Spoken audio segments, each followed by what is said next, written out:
My name is Jon Miller. I'm a staff nurse. I also do relief charge nursing here at ICU at Hutchinson Regional Medical Center.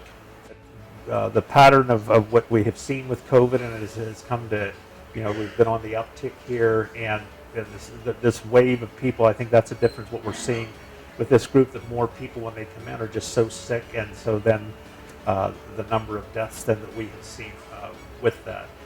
We've been running. Typically, we used to run anywhere from 4 to 5 nurses a day. We are now consistently running 6, sometimes 7 nurses a shift due to the numbers that we have, and trying to keep within that ratio because they can require so much. Part of it is the workflow and learning how to be more efficient.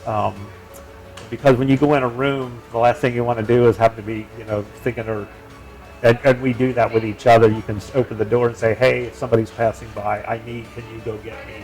But to just, you learn to take, whether it's medication, and I'm going in to assess the patient, other medications, can I take that along and give to them while I'm in there before? Research has shown, and we are implementing this practice here, it's called proning. If someone is lying on their back all the time, the back side of the lung where the alveoli are, they don't have that opportunity to expand like the front. And so what we will do collectively, go in, it'll take usually between 5 and 6 people plus a respiratory therapist to manage the ventilator tubing. We will go in and we call it a burrito wrap. We will put a sheet over top. We have pillows on the chest and then on the upper thigh and then on the lower leg. We put another sheet on top of that, and then what we call it is a burrito roll.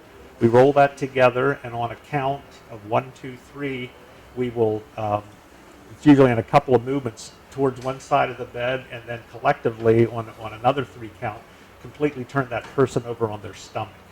And they will remain like that for what we've been doing here, anywhere from 16 to 18 hours. And then at the end of that time, we will turn them back on their back, leave them on their back, not as for like 8 hours if it's a 16 and 8 ratio.